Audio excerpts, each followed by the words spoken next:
Hello. This year, I have given myself the very daunting task of trying to read the entirety of the Booker Prize Longlist. But that's not what this video is. In this video, I'm going to test my first impressions of all of the books that have made it onto the Booker Longlist to see if, when I finally do read all of them, if my opinions align with what I thought they would when I first tried them out. But before I begin to read the first chapters, I have actually read 3 of the books that have made it onto the 13 long list before the long list was announced, which for me is actually quite a high number, and is why I decided this year would be the year to read the long list. And I in fact read all 3 of them in the same vlog because they all came out the same month this year, possibly April. So I will leave that vlog linked in the cards above if you would like to check it out. This Strange Eventful History by Claire Massud, which tells the story of a French family who are living in Algeria, basically colonialists in Algeria, at the start of the Second World War, and then across the decades as they travel across the world to Australia and Brazil and the US, and is based on Claire Massud's real life family. I thought that this book was a family history project that didn't really work well as a novel. I think stuck probably too close to the actual history and therefore was fairly meandering and uninteresting. I also thought that it tended to avoid the pivot points of history, the key points of the history that we were talking about. It did not talk much about the war, the Second World War, and it also completely avoided the violence and brutality of the French suppression of the Algerian fight for independence. Kind of a glaring omission, you need to talk about it. And also the ending was really weird. So overall, that was not a book that really worked for me. The other one that I have read is The Safekeep by Yael van der Wouden, which is set in the Netherlands after the end of the Second World War. It's set in the 1960s. Our main character is a woman who is very particular and kind of suspicious of everyone, thinks everyone is stealing from her, and she has a strange relationship with her 2 brothers, one of whom is gay and the other of whom is kind of a womanizer. And that womanizer brother drops his new girlfriend off to stay with her in this house that is very important to her after she lost her mother. I feel kind of ambivalent about, on the one hand, it was quite fun, sexier than I thought it was going to be, had some lovely writing, I think did a good job of doing some tension and atmosphere. On the other hand, it was so predictable and I felt like it was trying to pull a twist out of the hat, and that twist was very evident from the first chapter, so I didn't think that quite held up. So I think that Yael van der Wouden is a good writer, but I'm not sure that they were doing anything particularly interesting or original with this book. And then the final one that I have already read is Enlightenment by Sarah Perry. Sarah Perry is an author that I've read 2 books from before. One, The Essex Serpent, which I absolutely loved, and the other, Melmoth, which I thought was pretty meh. About a man and a girl who are part of this very strict, isolated church. And the man is gay, but kind of hides that from the church. The girl lost her mother very young and is being raised by a very strict father. Man he is a writer for the newspaper and gets invited to this house where historians are uncovering the secret of a woman who lived there in the Victorian period. And so there are elements of Victorian science. In this case, she was an astronomer, which you will recognise if you have read The Essex Serpent. Overall, I enjoyed this book. Stunning writing. I enjoy the way that she crafts characters and kind of the way that she is able to explore the subtleties of their psychology. So we've got the science and the religion, and the crossing over there, but also elements of Essex folklore. And there is a feeling of a fairy story almost in some of the writing of this, the appearances of random characters and the coincidences, and a feeling of kind of fate and inevitability. I would say there are some bits that felt a little too contrived for me, but overall I did enjoy the writing style. So that's as it stands before I read any of the first chapters. So let's go and see what I think of the others. Hello, so some post has arrived that I think is relevant to this video. I ordered 4 of the books for this video from Book Depository, link in the description, it's an affiliate. But 2 of them weren't out yet, so I requested them from the publishers. This doesn't look like 4 books to me, but I haven't heard back from the publishers either. I probably shouldn't be doing this with an ice lolly in hand, but it's 30 degrees here today and I'm hot. Right, so which one have we got? Playground. So this is one of the proofs. This is Richard Powers. I wrote this. This one comes out in September. Richard Powers I have read for a vlog when I was reading the Booker Prize shortlist before. So I have to thank Hutchinson Heinemann for this. In Makata in French Polynesia, whose deposits of phosphorus once helped feed the world. Now the tiny atoll has been chosen for humanity's next adventure. A plan to send floating autonomous cities into the open sea. But first the island's residents must vote to greenlight the project or turn the sea servers away. So Bewilderment was also about climate change and politics involved in climate change. I believe the son was kind of a Greta Thunberg character, as far as I remember. So that's obviously something that Powers is interested in science. This is kind of a near future dystopia, well, near future science fiction, let's say. So I'm going to give the first chapter a go. Hello. So this was kind of what I was expecting in terms of the style of the writing. Powers' writing is very sort of clean, I think, very focused on nature, and there's also a lot of science in it. So there's a moment in the beginning where a dead albatross carcass is discovered by a small child, but the description of the carcass is very specific and scientific, like exact right bones, exact right state of decomposition kind of description. And that is something I noticed in Bewilderment as well. There is a very minute attention to detail in terms of the way that he writes, in a clinical kind of a way, rather than it being hugely descriptive. So the beginning here we have one character who is a woman in how can I already not remember the name? There is a woman who is in Makatea. She's raising these two children with a man she knew from Chicago. She's on the beach telling the story of Ta'aroa, which is a Polynesian Foundation myth story about a god cracked from an egg who built this world for humans. And then it is interspersed with this first person narrative from the perspective of this unnamed person talking about his childhood, or their childhood. I don't know if we know that they're a boy. Yeah, I actually don't know if we know their gender. So that person who is, we get hints at, involved in some sort of corporate cover-up tragedy. But we're talking about their rich but terrible childhood. Like I said, it's engaging enough in terms of the style of writing. It is very smooth and clean, and it all hangs together well, nicely. I would say it's not that intriguing yet, but obviously we're going to get a build up to some sort of scientific thing. But I would say with Bewilderment, it was also quite a slow, quiet story that gained tension and momentum towards the end. So we will see how it progresses.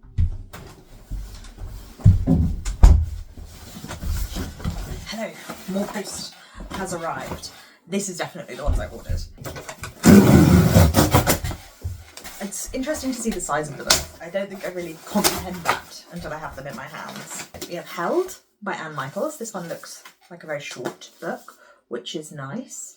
It's about war. It's the First World War, which if you have watched my recent lesbian modernism vlog, you will know that I do enjoy a First World War narrative. We have Headshot, again, not too long, this one, and this one looks to be about boxing. Best teenage girl boxers in the US, told over the 2 days of a championship tournament. So that will be interesting, especially considering the current news about that woman boxer who is being abused online by J.K. Rowling and the far right. Then we have My Friends by Hisham Matar. This won the Orwell Prize.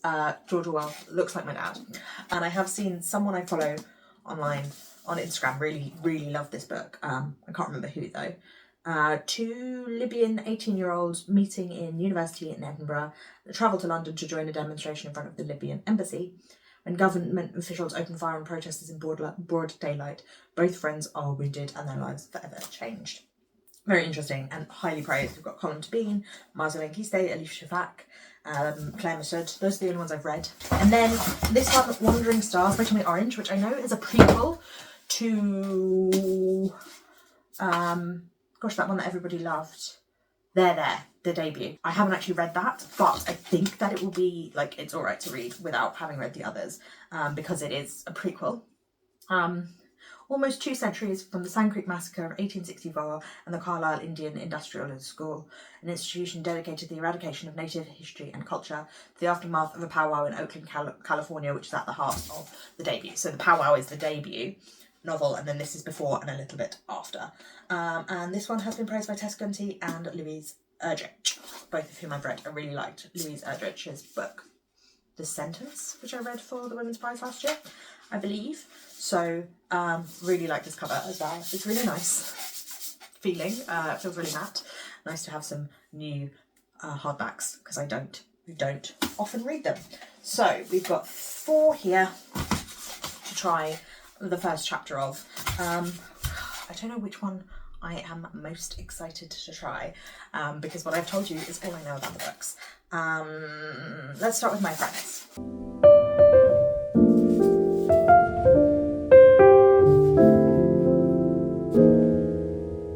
So it is very obviously the next day now. I had to go out to pick some dahlias, and then I got home and had a nap. I actually read the first 3 chapters because the first chapter was only 3 pages long, so I wanted to give it a more significant amount of time. I gave you the synopsis before, but this begins after the events of the synopsis, the events of that protest that they went to, and we are being introduced to our 2 main male characters, and I feel like their relationship is being built really well from the offset. I wasn't so sure about the writing to begin with. It felt quite using a lot of long sentences with lots of subordinate clauses, so there was a lot of that repeated. There wasn't enough variation to give it a nice rhythm, and it felt like that could get quite tiring to read. However, I feel like it kind of built on itself in a way that I started to feel like I was getting into the voice more, and so I think maybe it was just a little off kilter from what I was expecting. I would still say that Playground was a more accomplished first chapter, but I am kind of more intrigued by My Friends as something to read, but that might also be because the synopsis of this one just does interest me more anyway. We are moving on now to Headshot. I think I said in the intro this one is about US teenage female boxers. I've also literally just seen on Instagram someone say that this is the first book that they've ever read in one sitting, so that is interesting. Hopefully this one will be very powerful to me. Now the thing is, so the way that it's set up, it's the way the synopsis described it is that it's told in a series of bouts, and so at the beginning here we have the draw. These are quite long, so I don't know if I will manage to get through. Yeah, they're like 50 pages, but that's the only chapter, though there are lots of little stars between paragraphs, so I don't know. I'm going to try and get to at least 10 or 15 pages, because that's what I read from the others.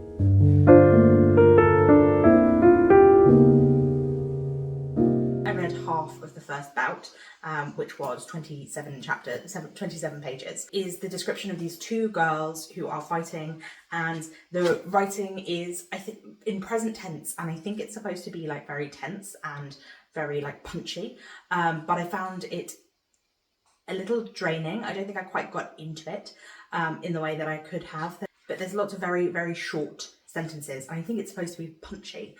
Obviously it's about boxing, but I don't think that it really worked for me. That dragged a little about it, and so I feel like this is the one I'm least interested in, despite the topic being super interesting to me. It describes the 2 girls, it flashes talking about their experience growing up, their childhoods, their family life. They're 2 very different girls, and their relative privilege and their kind of experience of girlhood, I think, will come out more.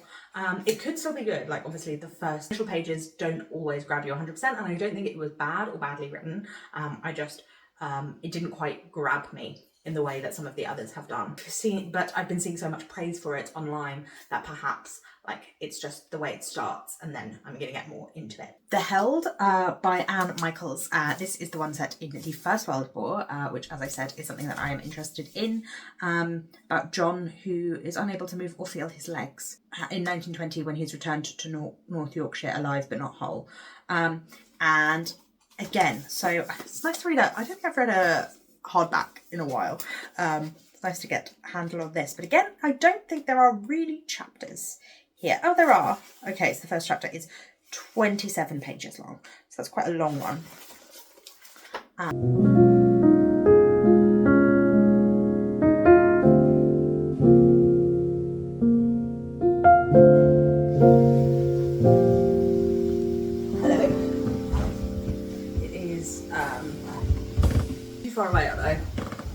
I need a mic if I'm going to be this far away. I am in my pyjamas. I've barely slept for the past like 3 days. So that's fun. But I was going to talk to you about these two. So Held by Anne Michaels. It starts off with a man who is in a muddy field in France in the First World War, and he can't move his arms or legs. And it is these sort of series of vignettes, these kind of prose poems, flickers of memories of his life with the woman he loves, and his experience of seeing this dead young soldier who is just barely an adult, the starkness of the winter in France as he is experiencing it. And it took me a minute to get into the style. It is... Oh, there's the kettle. Hang on. Because it is written in such a disjointed way. I believe Anne Michaels is a poet, and you can tell that. Perhaps this is the one I am now the most intrigued by, because once I did get into the beauty of the writing, there were moments I had to read a couple of times in the beginning. But there is such tenderness and warmth, and it is a really cinematic book almost. I can really visualize the place that we are in, and the setting, the sort of vignettes, these moments are really visual, and so I really enjoyed that. And definitely, yes, I am looking forward to reading this one. However, I think I said that it was like 1917 and 1920, which it does begin that way, but it does hop about in time all the way up to 2025.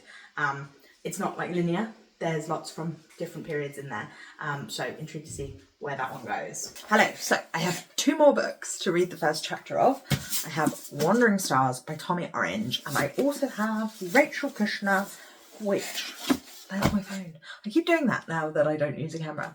But it's called something Beach by Rachel Kushner. However, I sat down to record this. I was going to read both of them, and my Kindle isn't charged, so I'm going to have to charge that. And so I'll tell you about that in a bit.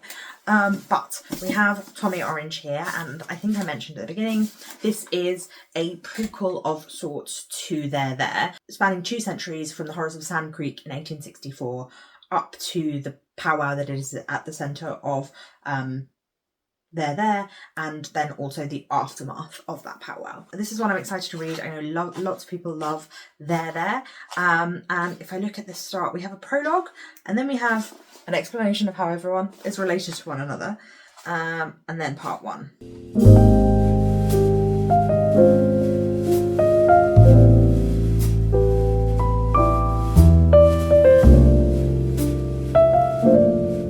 So, the first chapter of the first chapter of Wandering Stars by Tommy Orange. As I said, I read the introduction, which was a very brief overview of the history of Indigenous people in North America and their interaction with Europeans, and the violence of settler colonialism. And then the first chapter was set in 1924 about a young man who escapes from the Sand Creek massacre and becomes mute after his experience. And the first chapter is just him and this even younger boy that he takes with him on his horse as they try to escape and get picked up by these other right, so it's spelled like Cheyenne, but I think it's pronounced Cheyenne. We say in the UK cayenne pepper, but in the States they say cayenne pepper, so I'm assuming that Cheyenne is Cheyenne. Other Cheyenne people and are travelling around with this older guy who makes drums.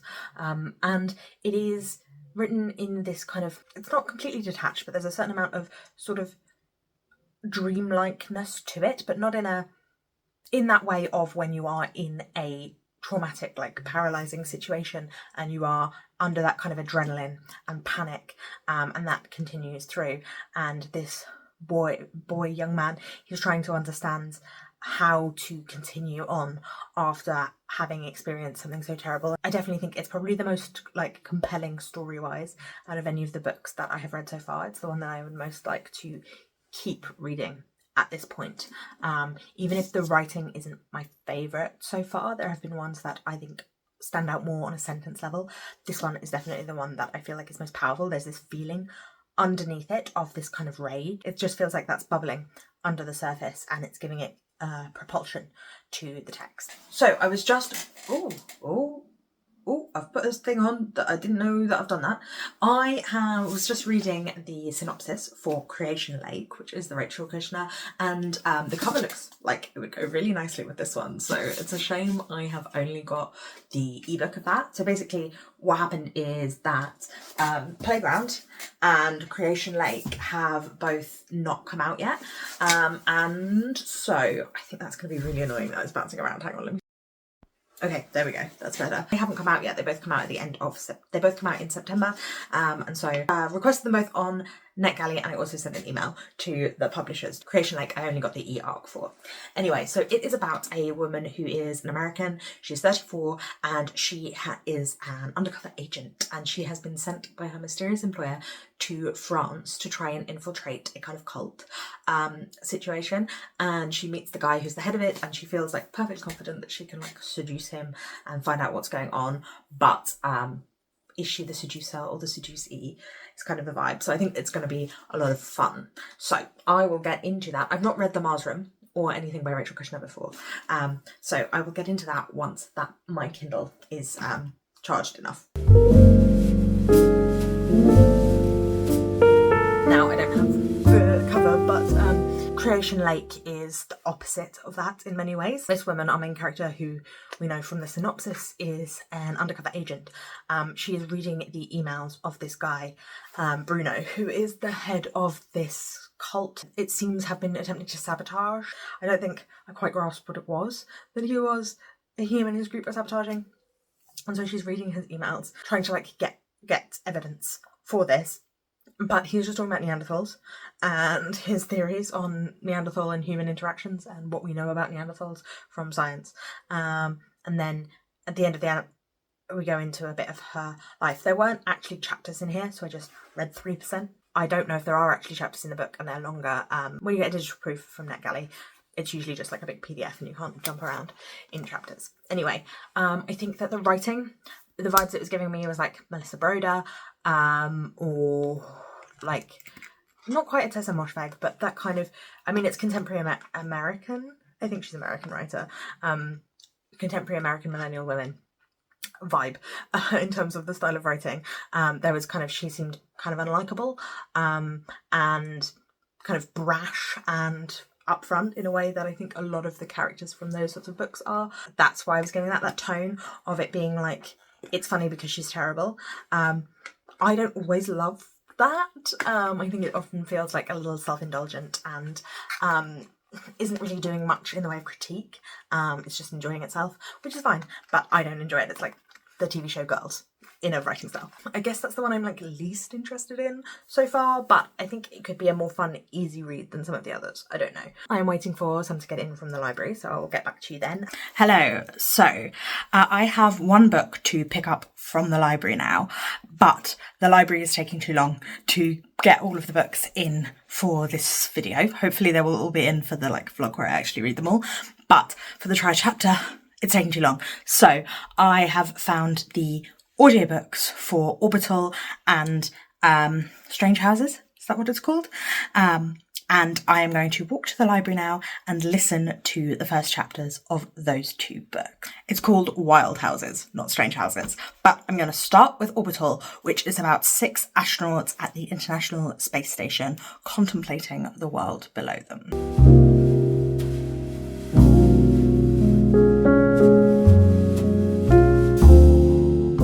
Hello! So I ran out of so I listened to, oh fuck's sake, I've put the wrong thing, hang on. I have also read the first 3 or 4 chapters of Orbital, because this is another one with very short chapters. I was listening to it on Spotify and I ran out of Spotify hours, so I have got the ebook now on Kobo. So I transferred over to reading that, and I'm glad I did as well, because this is about space. This is about astronauts and cosmonauts at the space station at the moment, and there are 6 of them up there, and it is so far just about their experience traveling around in the space station, but it's written in this really poetic, kind of confusing way. And so I think it's better read physically than listening to the audiobook. So it is describing kind of their days and their experience. And one of the people on there has just found out that she's lost her mother. And that's kind of how it starts off. And it is written, again, in a really like strongly poetic way with a lot of focus on the language. But I think that it is sacrificing like comprehensibility for sounding lovely. I can see kind of what it is aiming for with that, because our astronauts are confused. Our astronauts experience 16 days within 24 hours, and they're talking about how it is really strange for a human and how you have to try and like structure yourself around a day, a 24-hour day, and looking at your watch and being reminded of the time rather than what you see and how your body experiences time in the space station, and also how it experiences like zero gravity and losing your muscle strength and kind of the change in your body as well. And there's a lot of sort of grandiose space language, which it so far feels a little like it's using a lot of beautiful language, but the similes that it's using, the metaphors that it's using are quite common for space. But it does talk about, again, how you try and have new words for space and you come up with old philosophies. So I guess it is kind of intentional. I feel like this is one that I'm definitely going to need to read to see whether I find it kind of gimmicky and pretentious, or if I find it more interesting as it progresses. Wild Houses has been described as a thrilling debut. It is set in Ireland, and it is about small-time organised crime and surviving as an outsider in a small town.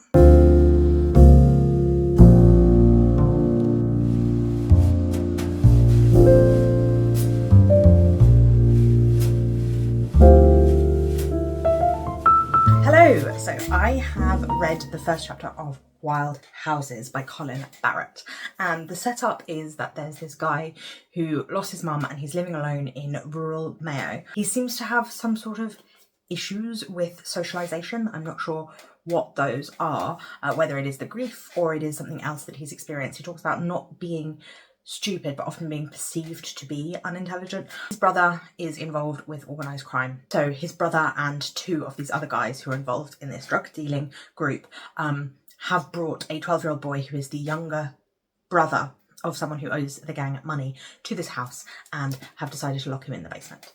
And that's kind of the start of the plot. I enjoyed it. I think it's pretty well written. It's pretty plotty and intriguing. I was a little confused. And that might in part be because I was listening to the audiobook about like how many people they were and who each person was. I did get a little bit lost about that. Again, as I said, that might be just because of the audiobook. It has, it's quite dark, but it has moments of kind of poetic, beautiful language in it as well. And I think it's setting up this kind of scene and the area pretty well. So I'm enjoying that aspect of it. And I think it will have a fairly strong voice that I will enjoy.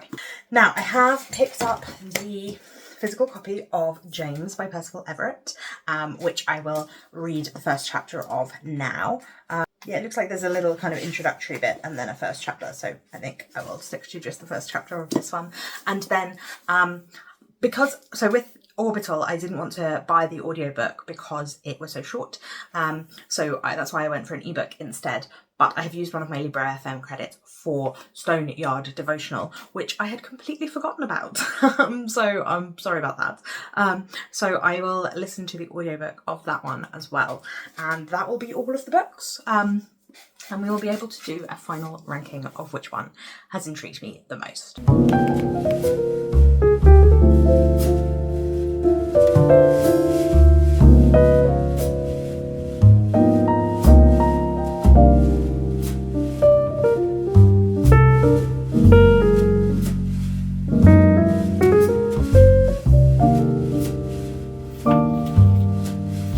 Hello, I have finished all of the first chapters of all of the Booker Prize Longlist for this year.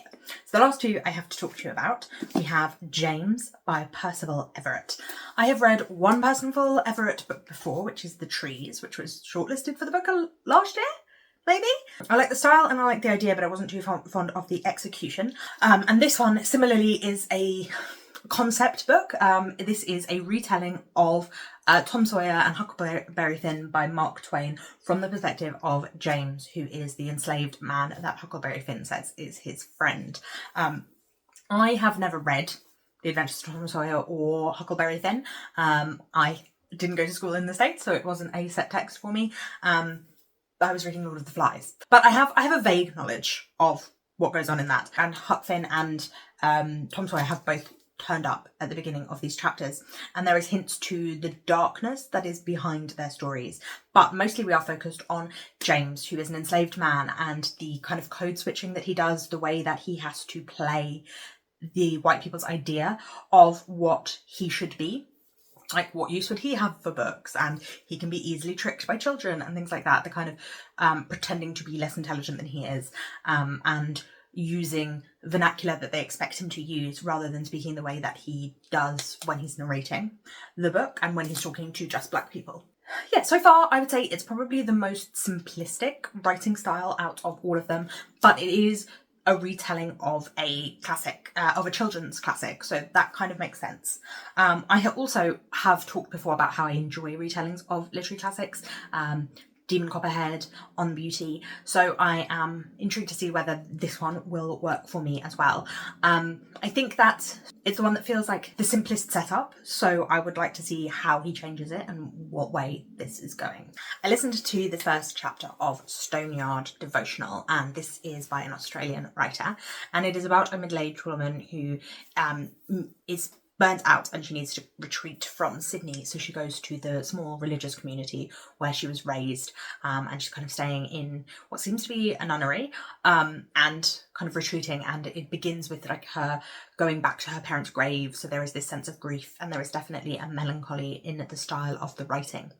I think that potentially this is going to be my favourite in terms of the writing style, except for maybe Enlightenment by Sarah Perry. As I said, it's kind of this melancholy, this quite strict and pared back style of writing that is very slow moving and very detailed. I'm enjoying the way that she is using description. It's not like flowery or overdone, but it is very tangible, the way that she's describing the places that we are. I feel like it's very sensual in terms of using senses, not in a like sexy way. The synopsis says that there are going to be visitations, including like a plague of mice. So there are definitely religious overtones in this one, as there were in Enlightenment as well. So I guess that will be the vibe that, and I quite enjoy religion in literature if it's done in an interesting way, which I feel like this one is going to be. So I have high hopes for this one being one of my favourites.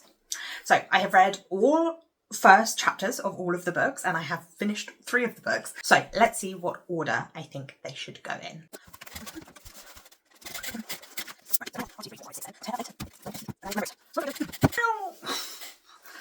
The ones that ow, that was really sore. The ones that I don't have here, the ones that I don't have here are Creation Lake, Stoneyard Devotional and Orbital. Those are the 3 that I haven't got on me, so I'm going to have to try and remember them. So at the bottom, I think I would put This Strange Eventful History by Claire Massud, for personal family history project that has been published as a novel, and I don't think it was a particularly good or engaging book. I would say Headshot would be my number 12. I know loads of people have loved this and found it really, really super compelling. But for me, the first chapter was just a bit staccato, and I felt like it didn't really compel me in any way. I didn't get gripped. Then I might put Orbital, which I found to be trying a little too hard, trying so much to be beautiful writing that it lost comprehension, as I said, and I know that that's part of what it was doing. It just felt a little pretentious and a little like I was aware of the author. I feel like I liked all of the others. Maybe then I would put my friend Hisham Matar. It started to grow on me the further I went into the first couple of chapters, but it didn't super grip me from the very beginning. Then I would say Safekeep by Yael van der Wouden, which was really fun and I enjoyed it, and I think it had moments of really beautiful writing, but it was fairly predictable. Really surprised that it was on this list because I felt like it was so standard. Then I would say The Playground by Richard Powers. I like the cleanness of his prose, but I don't know if like the AI thing is going to be my vibe. Then I would say Wild Houses by Colin Barrett, which Again, I think it's going to be a fairly simple story. I'm not sure how it's going to go, but it's well told. The story is well told, but I'm not sure like if there's going to be that much interesting or innovative or to get your teeth into. Then I will put James by Percival Everett. I feel like these two could go either way, to be honest. I feel like similarly about them, that it's going to be like accomplished writing, well told story, but nothing that new. Then I will probably put Wandering Stars by Tommy Orange. I am intrigued to see where this goes. I don't always love books that jump around in time period, so that might not work for me, but I do think that part of this for me is not just the first chapter, it's like the cover and the Tommy Orange hype. All three of these really could be in any direction. I'm not really like convinced on this middle section is less convincing for me. Then I'm going to put Held by Anne Michaels. I really loved the prose of this. It felt more like poetry, and I feel that I'm intrigued by the way that she's using these sort of fragmentary nature of these kind of small prose poems to explore the way that PTSD affects your mind. No, actually, you know what? I'm going to put Enlightenment below Held. Enlightenment can go there. I really enjoyed it. It didn't fully land for me. I didn't fully enjoy the ending, but I love her writing. I love the way that she looks at the way that she commingles religion, science and myth, folklore. It's kind of melancholy whimsy of coincidence. I love the way that she explores character. I think she's really good at that, and yeah, I enjoyed all those things, even if the ending didn't quite land for me. And then, as I said, at the top I'm putting Stoneyard Devotional so far, because I have never read that writer, and yet there was something about that voice that I was like, this feels safe for me. This not safe in a like it's not trying to do anything, but in a I feel like I am home with this author. Like when I pick up Hilary Mantel or something and I like know that I am safe, that this writer is not going to do anything to piss me off. That's kind of how I feel. Oh, Creation Lake. I knew I was going to forget something. Creation Lake would go just above Headshot. As I said, it is reminding me of the very It Girl literary writing of the moment, and that doesn't really work for me. I will hopefully have done some sort of graphic thing and you'll be able to see on the screen better than this. But there will at some point be a vlog of me reading all of these books and the ones that aren't here. So you will see my full thoughts and if I was right at a later date. Let me know your thoughts in the comments down below. Have you read any of these books? Do they stack up to their potential of their first chapters? Which one was your favourite? I'd love to hear any of those thoughts in the comments down below. If you are new here, my name is Roisin. I put out new videos every Sunday. So I will see you again very soon. Bye bye!